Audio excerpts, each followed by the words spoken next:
मेरे प्यारे देशवासियों, नमस्कार। आप जानते हैं कि एक जरूरी कार्यक्रम के लिए मुझे अमेरिका जाना पड़ रहा है। तो मैंने सोचा कि अच्छा होगा कि अमेरिका जाने से पहले ही मैं मन की बात रिकॉर्ड कर दूं। सितंबर में जिस दिन मन की बात है, उसी तारीख को एक और महत्वपूर्ण दिन होता है। वैसे तो हम लोग बहुत सारे डेज याद रखते हैं, तरह तरह के डेज मनाते भी हैं। और अगर अपने घर में नौजवान बेटे बेटी हो, अगर उनको पूछोगे तो पूरे साल भर के कौन से डे कब आते हैं आपको पूरी सूची सुना देंगे। लेकिन एक और डे ऐसा है जो हम सबको याद रखना चाहिए। और ये डे ऐसा है जो भारत की परंपराओं से बहुत सुसंगत है। सदियों से जिस परंपराओं से हम जुड़े हैं, उससे जोड़ने वाला है। ये है वर्ल्ड रिवर डे, यानी विश्व नदी दिवस। हमारे यहाँ कहा गया है, पिबन्ति नद्यः स्वयमेव नाम्भः।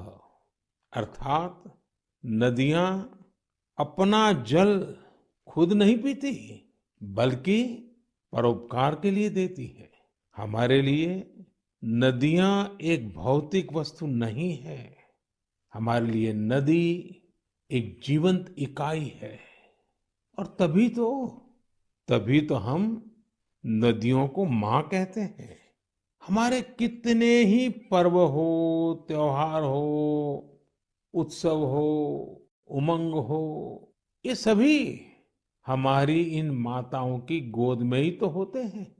आप सब जानते ही हैं, माघ का महीना आता है तो हमारे देश में बहुत लोग पूरे एक महीने माँ गंगा या किसी और नदी के किनारे कल्पवास करते हैं।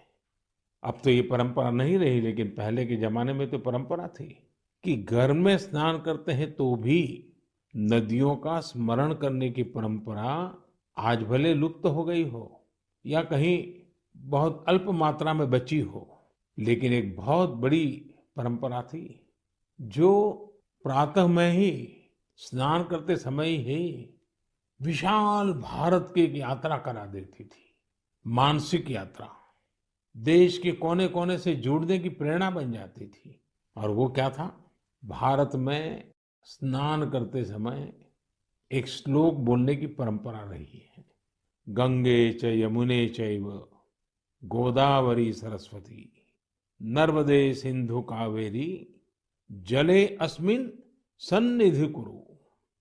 पहले हमारे घरों में परिवार के बड़े ये श्लोक बच्चों को याद करवाते थे। और इससे हमारे देश में नदियों को लेकर आस्था भी पैदा होती थी। विशाल भारत का एक मानचित्र मन में अंकित हो जाता था। नदियों के प्रति जुड़ाव बनता था। जिस नदी को माँ के रूप में हम जानते हैं, देखते हैं, जीते हैं, उस नदी के प्रति एक आस्था का भाव पैदा होता था। एक संस्कार प्रक्रिया थी। साथियों, जब हमारे देश में नदियों की महिमा पर बात कर रहे हैं तो स्वाभाविक रूप से हर कोई एक प्रश्न उठाएगा, और प्रश्न उठाने का हक भी है, और इसका जवाब देना ये हमारी जिम्मेवारी भी है।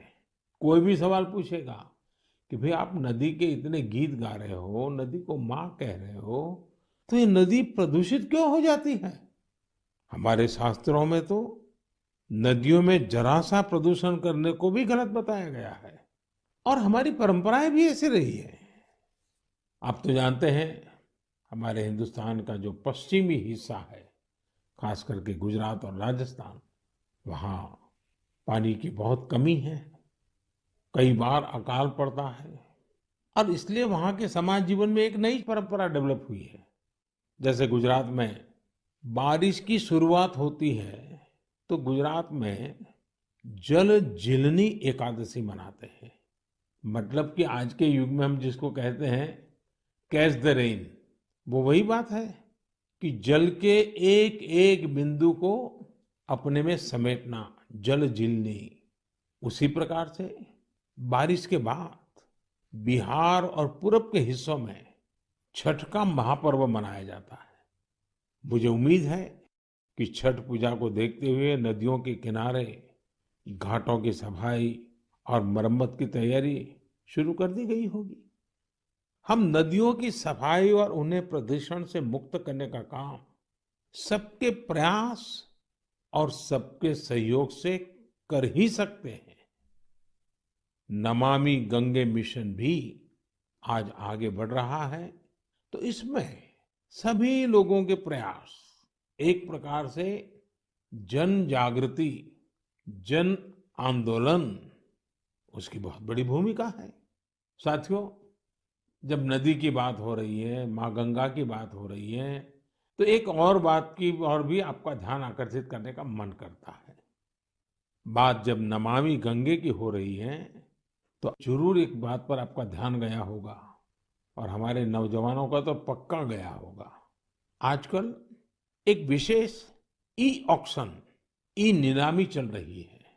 ये इलेक्ट्रॉनिक नीलामी उन उपहारों की हो रही है जो मुझे समय समय पर लोगों ने दिए हैं। इस नीलामी से जो पैसा आएगा वो नमामि गंगे अभियान के लिए ही समर्पित किया जाता है।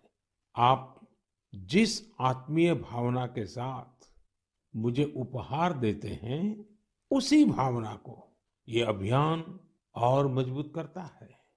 साथियों, देश भर में नदियों को पुनर्जीवित करने के लिए, पानी की स्वच्छता के लिए सरकार और समाज सेवी संगठन निरंतर कुछ न कुछ करते रहते हैं। आज से नहीं, दशकों से ये चलता रहता है। कुछ लोग तो ऐसे कामों के लिए अपने आप को समर्पित कर चुके होते हैं और यही परंपरा, यही प्रयास, यही आस्था हमारी नदियों को बचाए हुए है। और हिंदुस्तान के किसी भी कोने से जब ऐसी खबरें मेरे कान पे आती हैं, ऐसे काम करने वालों के प्रति एक बड़ा आदर का भाव मेरे मन में जगता है और मेरा भी मन करता है कि वो बातें आपको बताऊं। आप देखिए, तमिलनाडु के वेल्लोर और तिरुवन्नामलाई जिले का एक उदाहरण देना चाहता हूँ। यहाँ एक नदी बहती है, नागा नदी। अब ये नागा नदी बरसों पहले सूख गई थी। इस वजह से वहां का जलस्तर भी बहुत नीचे चला गया था। लेकिन वहां की महिलाओं ने बीड़ा उठाया कि वो अपनी नदी को पुनर्जीवित करेगी। फिर क्या था, उन्होंने लोगों को जोड़ा, जन भागीदारी से नहरें खोदी, चेक डैम बनाए, रिचार्ज कुएं बनाए। आपको भी जानकर के खुशी होगी साथियों कि आज वो नदी पानी से भर गई है। और जब नदी पानी से भर जाती है ना, तो मन को इतना सुकून मिलता है। मैंने प्रत्यक्ष इसका अनुभव किया है। आप में से बहुत लोग जानते होंगे कि जिस साबरमती के तट पर महात्मा गांधी ने साबरमती आश्रम बनाया था, पिछले कुछ दशकों में ये साबरमती नदी सूख गई थी। साल में 6-8 महीने पानी नजर ही नहीं आता था। लेकिन नर्मदा नदी और साबरमती नदी को जोड़ दिया, तो अगर आज आप अहमदाबाद जाओगे तो साबरमती नदी का पानी ऐसा मन को प्रफुल्लित करता है। इसी तरह बहुत सारे काम, जैसे तमिलनाडु की हमारी ये बहनें कर रही हैं, देश के अलग अलग कोने में चल रहे हैं। मैं तो जानता हूँ कई हमारे धार्मिक परंपरा से जुड़े हुए संत है, गुरुजन है, वे भी अपनी आध्यात्मिक यात्रा के साथ साथ पानी के लिए, नदी के लिए बहुत कुछ कर रहे हैं। कई नदियों के किनारे पेड़ लगाने का अभियान चला रहे हैं, तो कहीं नदियों में बह रहे गंदे पानी को रोका जा रहा है। साथियों, वर्ल्ड रिवर डे जब आज मना रहे हैं, तो इस काम से समर्पित सबकी मैं सराहना करता हूं, अभिनंदन करता हूं। लेकिन हर नदी के पास रहने वाले लोगों को, देशवासियों को मैं आग्रह करूंगा कि भारत में कोने कोने में साल में एक बार तो नदी उत्सव मनाना ही चाहिए। मेरे प्यारे देशवासियों, कभी भी छोटी बात को, छोटी चीज को छोटी मानने की गलती नहीं करनी चाहिए। छोटे छोटे प्रयासों से कभी कभी तो बहुत बड़े बड़े परिवर्तन आते हैं। और अगर महात्मा गांधी जी के जीवन की तरफ हम देखेंगे तो हम हर पल महसूस करेंगे कि छोटी छोटी बातों की उनके जीवन में कितनी बड़ी अहमियत थी और छोटी छोटी बातों को लेकर के बड़े बड़े संकल्पों को कैसे उन्होंने साकार किया था। हमारे आज के नौजवान को ये जरूर जानना चाहिए कि साफ सफाई के अभियान ने कैसे आजादी के आंदोलन को एक निरंतर ऊर्जा दी थी। ये महात्मा गांधी ही तो थे जिन्होंने स्वच्छता को जन आंदोलन बनाने का काम किया था। महात्मा गांधी ने स्वच्छता को स्वाधीनता के सपने के साथ जोड़ दिया था। आज इतने दशकों बाद स्वच्छता आंदोलन ने एक बार फिर देश को नए भारत के सपने के साथ जोड़ने का काम किया है। और ये हमारी आदतों को बदलने का भी अभियान बन रहा है। और हम ये न भूलें कि स्वच्छता ये सिर्फ एक कार्यक्रम है। स्वच्छता ये पीढ़ी दर पीढ़ी संस्कार संक्रमण की एक जिम्मेवारी है। और पीढ़ी दर पीढ़ी जब स्वच्छता का अभियान चलता है तब संपूर्ण समाज जीवन में स्वच्छता का स्वभाव बनता है। और इसलिए ये साल, 2 साल, एक सरकार, दूसरी सरकार ऐसा विषय नहीं है।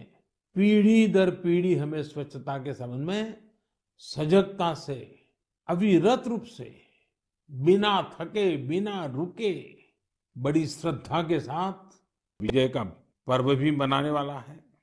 लेकिन इस उत्सव में हमें एक और लड़ाई के बारे में याद रखना है, वो है देश की कोरोना से लड़ाई।